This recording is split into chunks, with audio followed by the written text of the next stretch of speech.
I'm Soraya Missy, Program Coordinator for Family and Community Engagement, and I want to welcome you to this special edition of our Parent Academy Virtual Mini Academy. Whether you're tuning in live or watching the recording later at your convenience, we are so glad you're here. Tonight's session is one that truly matters. Understanding Section 504. Parents will learn about the 504 plan, a crucial tool for students with disabilities. This session will clarify what a 504 plan is, who qualifies for one, and how it differs from an Individualized Education Program, IEP. You'll learn the process for requesting one, as well as rights and responsibilities as a parent in advocating for your child's education needs. Before we dive in, let's do a quick tech check. If you can hear us loud and clear, please drop a thumbs up in the chat using the reaction feature.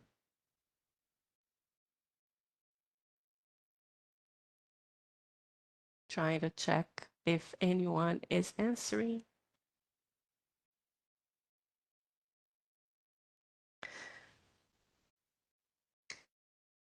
To enable closed captions and translations, click on the CC button and select your preferred language. And if you're watching this later, don't worry, we've got you covered. This session is being recorded and will be available on the OCPS Families YouTube channel. This session is being recorded and will be available on the CPS Families YouTube channel. I'm sorry, like I already said. The link is in the chat now, so be sure to subscribe and turn on notifications so you never miss an update. If you subscribe today, you'll be notified as soon as this video is uploaded next week. Perfect if you like to review the session or share this valuable information with someone else. Feel free to pass it along to friends, family, and other parents who could benefit from these insights. All participants have access to a PDF copy of tonight's presentation. You can find the webinar materials on the information page linked in your registration confirmation email. Just look for the link labeled Webinar Materials. Now, let's talk about tonight's Powerhouse panel. We are proud to present this workshop in collaboration with our amazing colleagues from the OCPS ESC Policy and Procedures Department. Joining us are two phenomenal panelists, Victoria Singh, the Senior Administrator for OCPS ESC Policy and Procedures, and Vanessa Padilla, the Program Administrator for ESC Policy and Procedures. They will guide us through an overview of Section 504, explain disability determination, outline key procedures, highlight strategies for collaboration, and address your questions. So stay tuned, take notes, and don't be shy in the chat. We are here to support you every step of the way. Thank you so much for that, Missy. I appreciate that. Again, good evening, everyone, and welcome to the Parent Academy training. We strive today to give you an understanding of Section 504. As Miss Missy said, I am Victoria Singh, Senior Administrator with Section 504 Charter Schools and Non-Public. And with me, I'll have Vanessa introduce herself again. I am Vanessa Padilla, Program Administrator for Section 504 in Charter and Non-Public. Okay, we're going to dive into our training now. Please, throughout this training, have a handy device such as your phone or iPad because it will be interactive. So we'll be having you scan QR codes to engage in learning. In order to get the most of our time together today, we have expectations and commitments we'll be utilizing. Let's take a brief moment to briefly review the information on this slide. We are making these commitments to you, and we ask that you make these commitments to each other. When our expectations and commitments join together, we create an optimal learning environment. Consider which of the learning commitments you would like to work on today to support collaboration and learning. We have choose your attitude, be present, play, or make someone's day. Today, I choose to make someone's day and consider the positive possibilities. Vanessa, would you like to share what you would like to commit to today? You are muted. I am so sorry. I'm That's committed okay. to be present with all of the people that are joining and my colleagues here throughout the discussion. Thank you for that. If you would like to, participants, put which of the commitments you would like to commit to today in the chat box. Thank you. And let's see, I'm not going to be able to see the chat box, but Ms. Soraya, if you see anything in the chat box, can you please share what some of our participants have said? Yes, of course, I will. Thank you.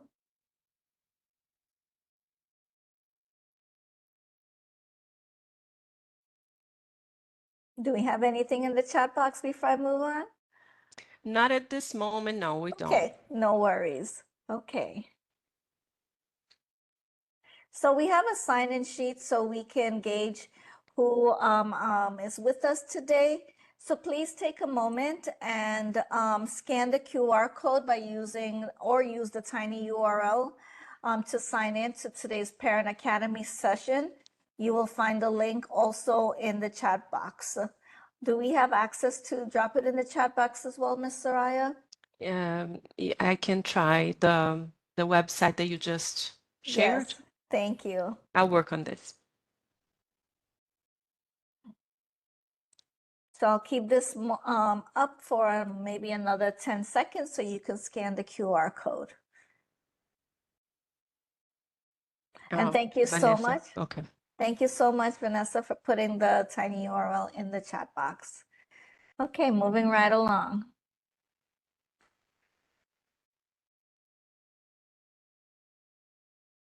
So let's build some community. Please share your name and what grade your student is in the chat box, and also share what you already know about Section 504 and what you would like to learn about Section 504. At the end, we will revisit the chart at the end of the session on what you have learned. So if you can place it in the chat box, second grade student, I just saw that pop up, student with dyslexia. Thank you.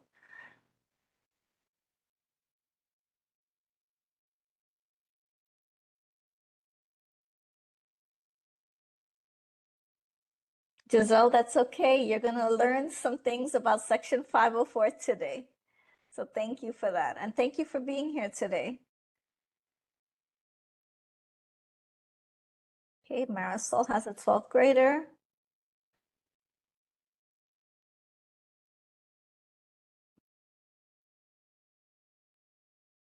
So we have a 6th grader.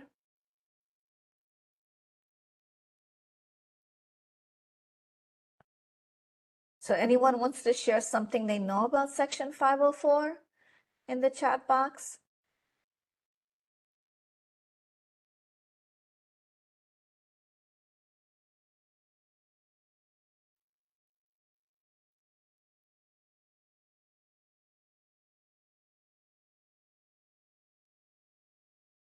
Okay, well, as Ms. Soraya said earlier, you're going to get an overview for today about Section 504, and hopefully at the end you can share what you've learned. So we have an agenda of items that we are going to share today on Section 504. So we'll be covering its history, its key terminology, and the process of disability determination. And then we'll walk you through some procedures and then end with a Q&A session. So please hold your questions. at the end, and we will be able to answer them at the end.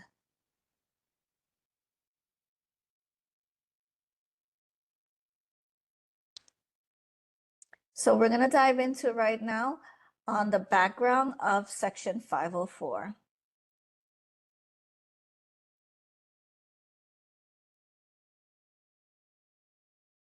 Section 504 is a federal civil rights statute that prohibits discrimination on the basis of disability in any program or activity receiving federal financial assistance. A student can be eligible for a Section 504 plan with a diagnosed impairment or perceived impairment based on data that limits one or more major life activity or bodily functions. Section 504 guarantees participation and access to FAPE, which is a free, appropriate public education. Initially, Section 504 requirements only apply to physical access to public institutions. However, Section 504 levels the playing field for all students with disabilities.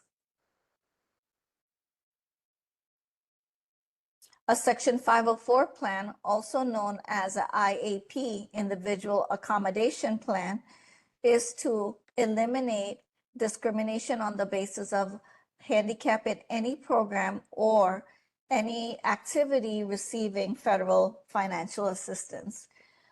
A Section 504 plan may be developed if a student has a documented impairment or perceived impairment that substantially limits one or more major life activity or bodily function.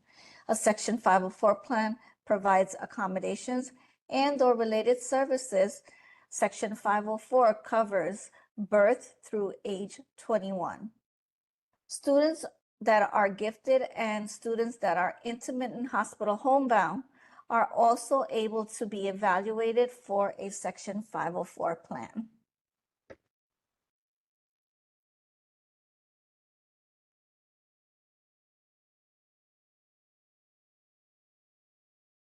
Now let's dive a little deeper into Section 504 terminology. On the screen, you will see some commonly used terms and phrases. Accommodations. Accommodations are changes that can be made in the way that students accesses information and demonstrates performance. Child find requires that all school districts identify, locate, refer, and evaluate all students who are suspected of having a disability. FAPE is a free, appropriate public education, which refers to regular or special education and or related aids and services designed to meet a student's need to access the learning environment. Free means that it's no cost for educational services, with the exception of certain costs normally paid by parents of non-disabled students.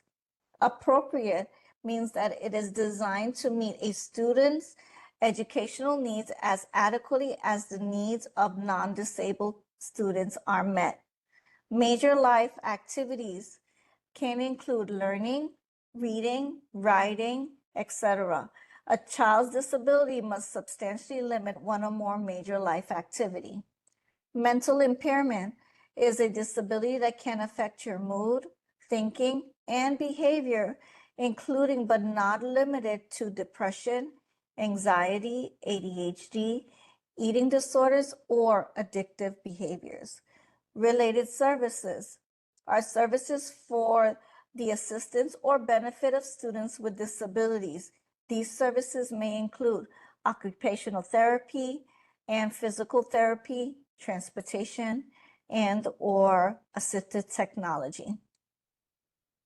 A Section 504 plan reflects or prescribes the student's needs as identified during the evaluation eligibility determination process.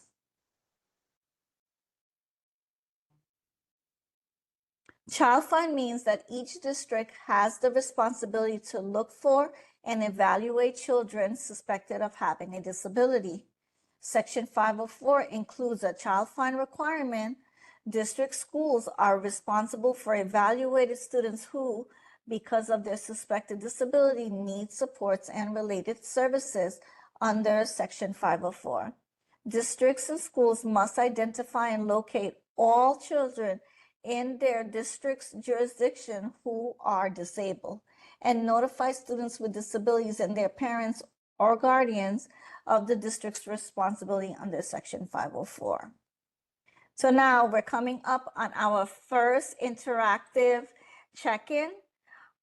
Please take your phones out and scan the QR code or join at slido.com and put in pound 9515684. So what are some terms related to Section 504? Again, scan the QR code or join at slido.com, pound 9515684.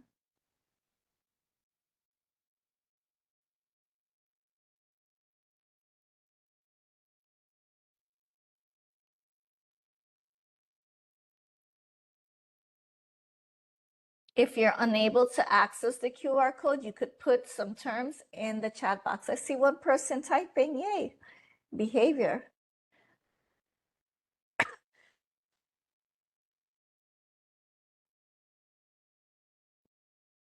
Vanessa, are we able to put the slido.com and the pound 9515 in the chat box? I just saw a parent ask for it. Thank you so much. Focus, very good. And we are putting this in the chat box as well for you all.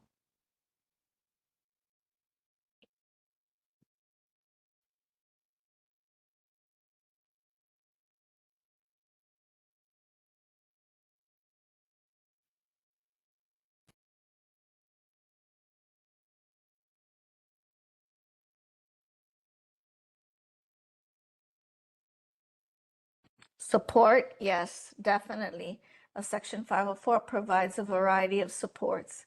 And Vanessa just put in the chat box the website and the numbers to type in to get access to the poll. Thank you, Vanessa. All righty, so hopefully we'll get a few more responses, and then we'll move on to the next topic.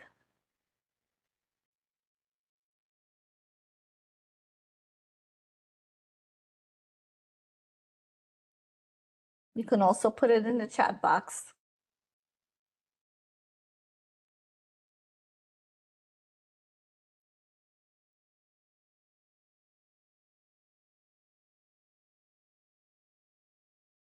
All righty. So we are going to move on, and I'm going to turn it over to Vanessa, and she's going to start talking about disability determination. Take it away, Vanessa. You're muted, dear. We're going to take a look at the disability determination process. When we go through the referral process, it means that anyone can initiate a referral for Section 504 support. Parents and teachers typically make referrals when a student experiences persistent academic or behavioral difficulties, but there's no suspected disability. The school's problem-solving team will develop and implement interventions to address the student's needs. The team will monitor the student's response to intervention. If needed, changes will be made to the intervention plan. If the student does not show sufficient improvement with implemented interventions, an evaluation for eligibility under IDEA or Section 504 may be initiated. The Section 504 team conducts evaluations and determines eligibility. This is a requirement for students who need or are believed to need special education and or related services due to a disability. A problem-solving approach helps determine the impact of a disability on a student's major life activity. By understanding the MTSS and referral process, parents and educators can work together to ensure students receive the support they need to succeed. The next slide will discuss the Section 504 requirements and procedures when considering disability determination. This slide explains who qualifies for protection under Section 504 of the Rehabilitation Act. Section 504 prohibits discrimination against students with disabilities in programs receiving federal funding. This information can be found in the district Section 504 implementation guide. To be eligible, a student must have a physical or mental impairment that substantially limits one or more major life activities. A physical or mental impairment includes a wide range of conditions affecting bodily systems like neurological, respiratory, or mental health. The major life activities are essential activities like walking, seeing, learning, or concentrating. Substantial limitation. The impairment must significantly limit a major life activity. Temporary impairments generally don't qualify unless they're severe and limiting for a long time. Each case is considered individually based on the duration and impact of the impairment. For example, a broken limb. Schools have legal obligations to serve students protected under Section 504. These include finding and evaluating. Schools must actively identify and assess students who may need additional supports. Reevaluation. Needs can change, so regular reevaluations are necessary. Fair and consistent procedures. School must have clear guidelines for identifying, evaluating, and placing students with disabilities. When we consider transportation, it may be provided in certain situations to support a student's education. Schools must ensure parents with disabilities can access information and participate in their child's education. Students with disabilities should have the same opportunities to participate in extracurricular activities. Schools must have a system to protect the rights of students with disabilities during the educational process. Schools must consider if a student's behavior is related to their disability before taking disciplinary action. Section 504 is a federal civil rights law. It ensures children with disabilities have the same chance to succeed in school as their peers. We're talking about equal access to education, not just attending classes. Some might think Section 504 is just for struggling students, but that's not quite true. Grades aren't the only indicator. If a child has a physical or mental impairment that hinders their ability to access the learning environment, they might qualify for Section 504 procedures. The keyword here is that might qualify for Section 504 procedures. So what kind of impairments does Section 504 cover? It's actually quite broad. Think ADHD, dyslexia, autism spectrum disorder, vision or hearing issues, difficulty with mobility, even chronic illnesses. The key is that the impairment must substantially limit a major life activity, and that includes learning. The sooner a child's challenges are identified, the better. Early intervention allows us to provide the right support and accommodations to help them thrive in school. No two children are alike, and their needs are unique too. Section 504 plans are tailored to each student. They outline specific accommodations that will help them learn and participate effectively in the classroom. Remember, collaboration is key. It is important to remember that the evaluation process for Section 504 should involve two separate and distinct steps. It is important for Section 504 teams to consider the following two questions. School systems are to make the following determination during the 504 evaluation process. Step 1, does the student have a disability under Section 504? Step 2, if so, does the student need regular or supports under Section 504 related services or supplementary aids, accommodations because of their disability? And in what setting should they receive them? Once the student is determined to have a disability, determine if the disability substantially limits a life activity, that requires accommodations and or related services to access their general education curriculum. Now, we're going to have another Slido activity. The question, you may join at slido.com with pound 9515684. And the question is, or you can use the chat box. The question or the statement says, a student is eligible under Section 504 if they have all of the above, a substantial limitation, disability impairment, impact to major life activities.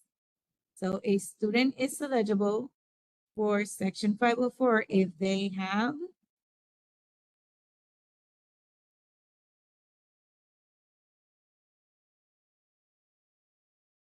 and I see all of the above as the response.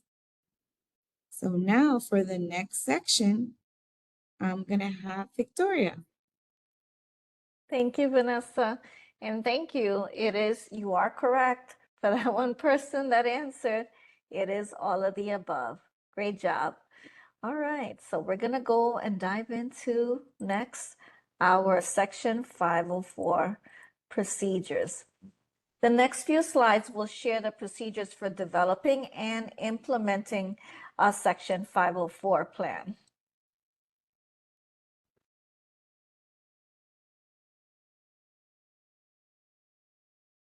Let's talk about putting that section 504 plan in place. Think of this like a roadmap to success. As educators, we need to map out the specific services and or accommodations that will help a student thrive in a school. The Section 504 plan keeps everyone on the same page and ensures clarity for the student, teachers, and parents. Now, on this roadmap, we have a few key destinations. We have accommodations. This is where we identify the specific tools and adjustments that will help the student overcome challenges related to their disability. It could be anything from extended time on tests to preferential seating. FAPE, free appropriate public education. Remember, Section 504 is all about equal access to education. FAPE ensures that the student gets the right kind of education, whether that's general education, special education, or a combination of both, with any related services they need. Think of it as the right fit for their journey.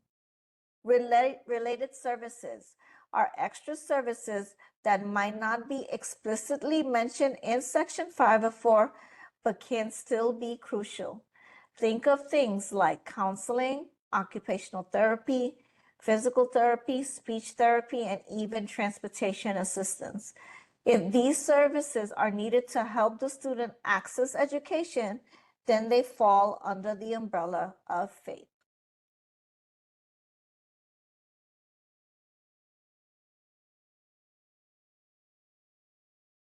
Beginning the 25-26 school year, there has been updates to the Section 504 timeline.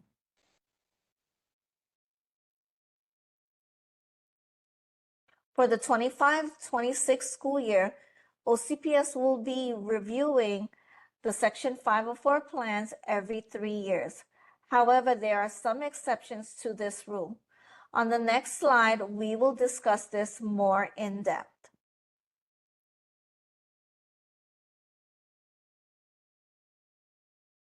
There are some exceptions to this 3-year rule, review reevaluation rule, and they are as follows.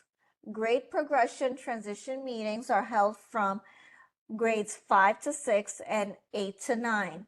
So if your child has a 504 plan and it has not met their 3-year review reevaluation, but they are transitioning from either grades 5 to 6 or 8 to 9, you would have a meeting sooner than 3 years. A next exception is senior transition. 504 plans should be updated during the graduation year, so that is 12th grade.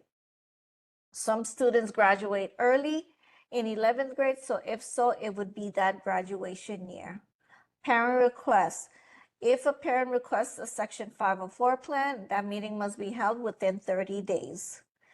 If your child has a 504 plan and then you present new information, then we would meet sooner and conduct a reevaluation three-year review at that time. If the student has a individual healthcare plan, the student with an IHCP, which is the acronym for Individual Healthcare Plan, and 504 will be reviewed annually. If the student has related services and has annual goals, it would also be reviewed annually. And this is something such as speech or language or any related services such as counseling. OT and PT and selected DHH, which is deaf and hard of hearing, and vision impaired plans will also be reviewed annually. If the student has been determined to require tiered interventions for reading deficiency, this will be reviewed annually as well. And then any plans with transportation on their Section 504 plan will be reviewed annually. And then lastly, if a student commits a level 4 infraction, according to the student code of conduct, a manifestation determination review meeting will need to be held, and then the team will review the Section 504 plan to determine if revisions are necessary. So we're up for another check-in, a check for understanding. Again, please scan the QR code or join at slido.com, pound 9515684. And today we are asking you, a student's Section 504 plan is reviewed. Your choices are every 2 years, every 3 years, every year, or none of the above.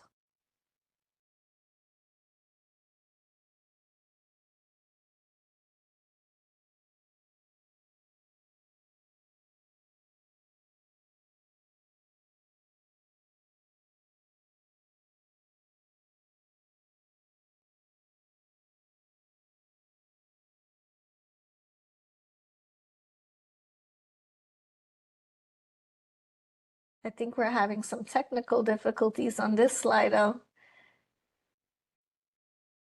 because the bar is not showing up. Well, I'm going to go ahead and just review this then with you all. Vanessa also put the website in the chat box with the number to join. But for a student Section 504 plan, it is reviewed every 3 years, but we do have some exceptions as discussed that is reviewed every year. So thank you for participating. And now I'm going to turn it back over to Vanessa, and she will be discussing collaboration. Collaboration is important. I think it just took. Let's see. Let me go back. There we go. So both of for everyone that answered every year and every 3 years, you're absolutely correct because the exceptions are every year, and then but traditionally, if there's no exceptions and your child doesn't meet any of those exceptions, it will be every 3 years. So thank you for participating. Go ahead, Vanessa. So collaboration is important because it brings people together to achieve a common goal, leading to a wide range of benefits that drives decision making. It fosters a synergy where the combined effort aids in developing appropriate plans for students with disabilities. The role of the Section 504 coordinator is to ensure that the team, and we can go on to the next slide. The role of the Section 504 coordinator is to ensure that the team is in compliance with Section 504 procedures, including eligibility and/or updates to the Section 504 plan.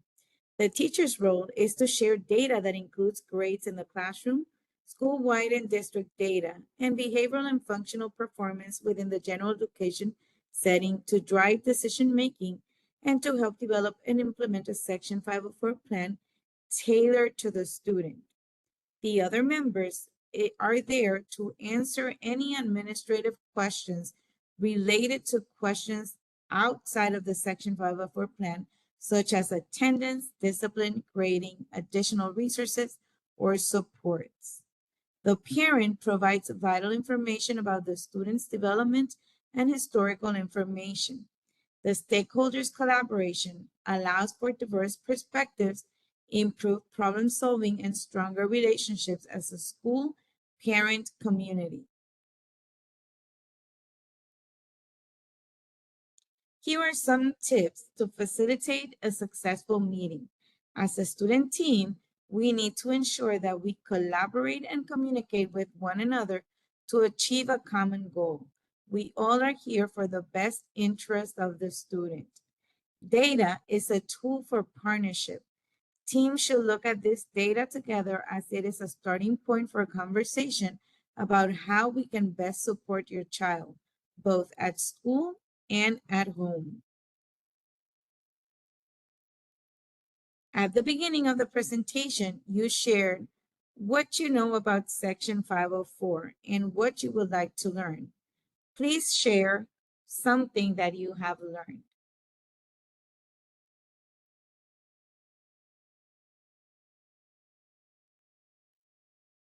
Ms. Soraya, does the participants have the opportunity to unmute and share? No, they don't. It's just through the chat. Okay, thank you.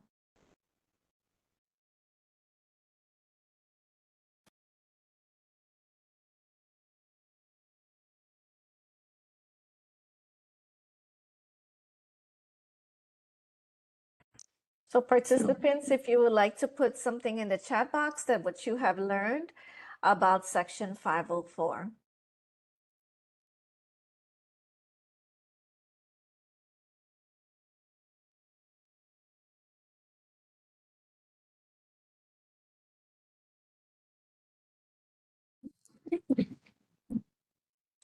We can go on to the next slide so that.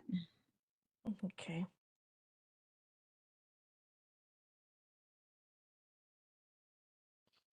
Here is the contact information for the administrator supporting Section 504. You have Victoria Singh, our Senior Administrator. You have me, of course, Vanessa Padilla, Program Administrator, and Dr. Trisha Phillip McGee. She is the Director for the department.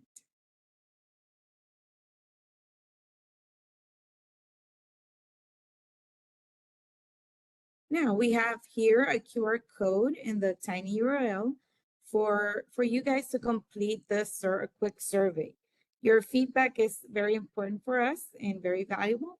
So if you could take the time to do that, it will be greatly appreciated. I did see a question earlier in the chat. If you guys want, I can share that question with you right now. Yes, please. So Giselle asked, I have a question. For diagnosis of dyslexia, can this be done by the school or government? So dyslexia is something, yes, definitely she can request an evaluation to see if the student has difficulties with reading. So she would just present that information to the school. She can speak to the school teacher, or she can ask to speak to the Section 504 coordinator or staffing specialist. Yes, but evaluations can be done at the school level for that.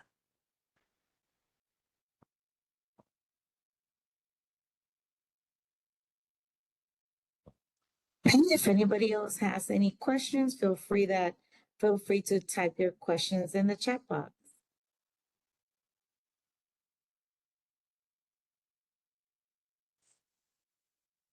And we do appreciate you taking the time to be with us here this evening at the Parent Academy and understanding Section 504. And we're going to be here just in case there's any questions. Victoria, I don't know if you see the follow-up question, but she was asking if the teacher can refer the student that they suspect having dyslexia. Yes, and the teachers, parents, anyone can refer the student if they are suspected of having a disability. But Ms. Giselle, if you are suspecting that your child has a disability, I would recommend that you inform the school, inform the teacher, and ask to speak with the staffing specialist or Section 504 coordinator. If you're looking to have evaluations completed, I would recommend you speaking to the staffing specialist at your child's school.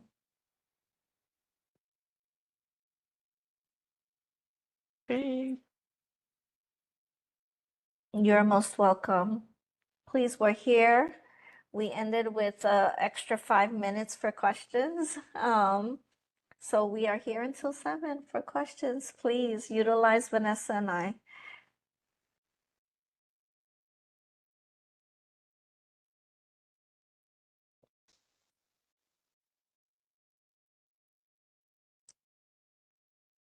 Okay, if you have any more questions, please feel free to write your questions in the chat box.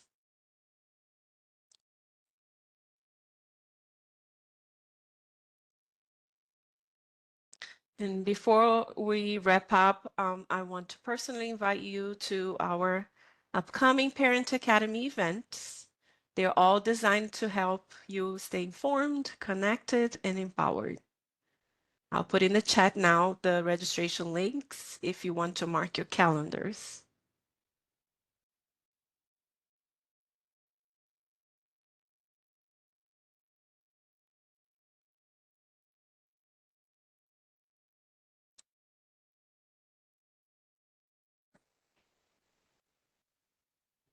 Victoria, do you see the other question? I saw something come in, but let me go back to the chat. Exactly what can we add to 504, such as preferred seating? Are you asking what does preferential seating mean? I want to make sure I understand her question. No. Okay, so what is the Say, concern? like Or close proximity to the teacher, or extended time for tests. Exactly what can you add? So it's depending on what the data shows for the student and the need is for the extended time for test. So that is something that if the team recommends that as an accommodation, they would recommend how long extended time. Sometimes the student can have 50% more time, time and a half, which is 50%, or double time where they need 100% more time. But the data and the discussions based on the team will help to drive that decision. What else can we add for mental health, mental support? So it depends on the need. Some accommodations that we see, sometimes they have like a safe person or like a calm area, certain cues for support. It just all depends what the needs are for the student. But if you have any concerns, I would recommend you speaking to the Section 504 coordinator and then have this all stakeholders there, such as the teacher, if there's a school counselor. I'm not sure what grade your student is in. If your child is in high school, perhaps the SAFE coordinator will be there as well. And then they can discuss what kind of supports that are appropriate for your child.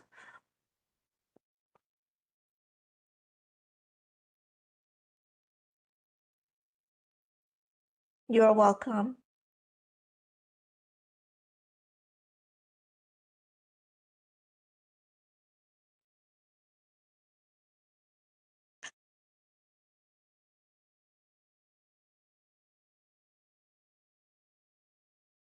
We still have time for more questions, so please ask.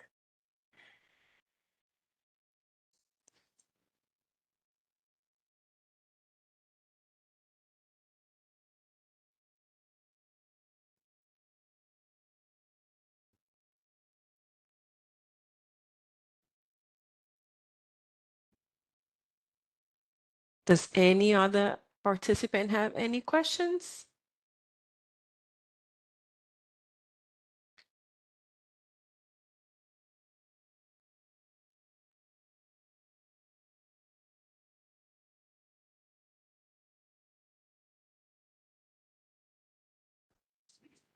Okay.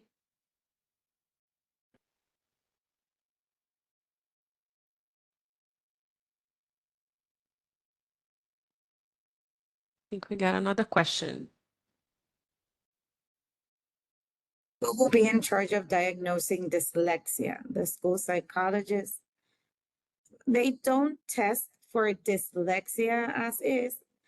They will look into a specific learning disability in reading.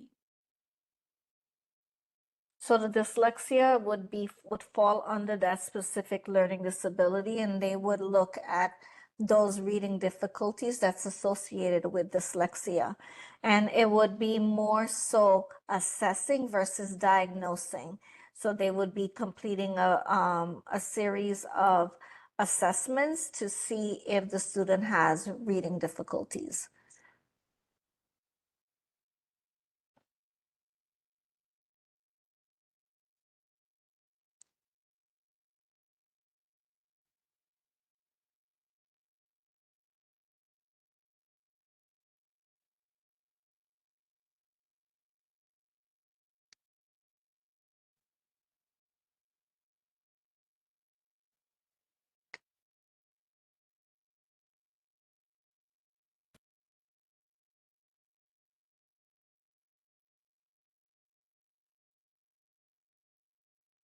Okay. Can a full diagnosis be requested, or would I have to go private?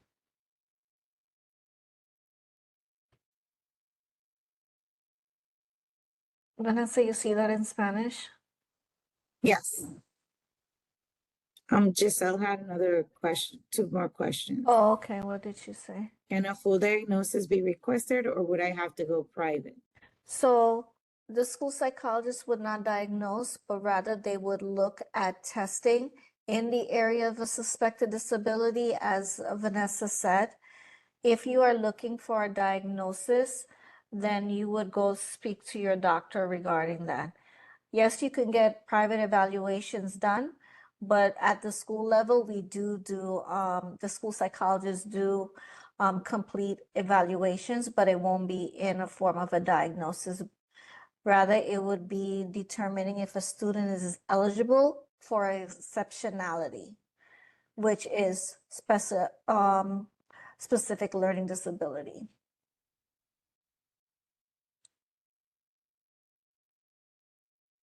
You're welcome.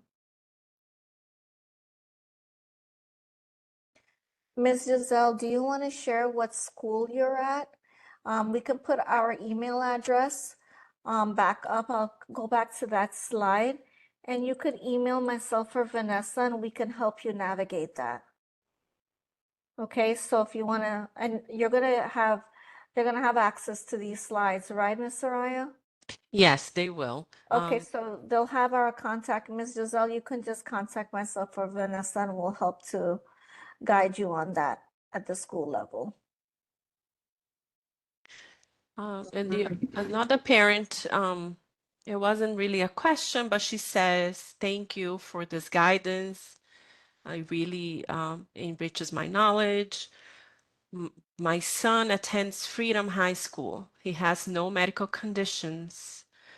I always participate in all of the meetings and seminars in order to share everything I learn with my son, so that when he eventually works with someone with a disability, he'll know how to treat them. Oh, Oh, that's that's so so nice. nice. That is. Thank you for that. We appreciate that. Muchas gracias. Sim, yeah.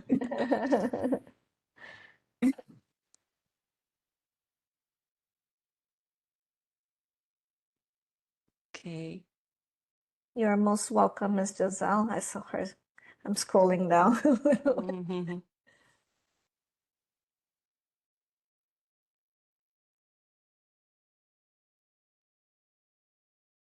Okay. I think we are good to wrap up. If no one has any other questions, Mhm. do you guys want to say anything else before we finish the session? No, just that we thank you so much for joining us today and learning about Section 504. Again, if you have any questions and you believe that if you have any questions or you have any concerns, please reach out to your teacher or ask to speak to your school-based Section 504 contact. Okay. Have a great evening. All right. I am sharing with the participants our next events. We would love for you to participate in our next events for the Parent Academy. Thank you so much for you spending your evening with us. Your engagement means everything, and we are honored to be part of your journey. Until next time, keep advocating, keep learning, and keep showing up for your kids. Have a good evening, everyone. Bye. Have a good evening. Bye. Bye.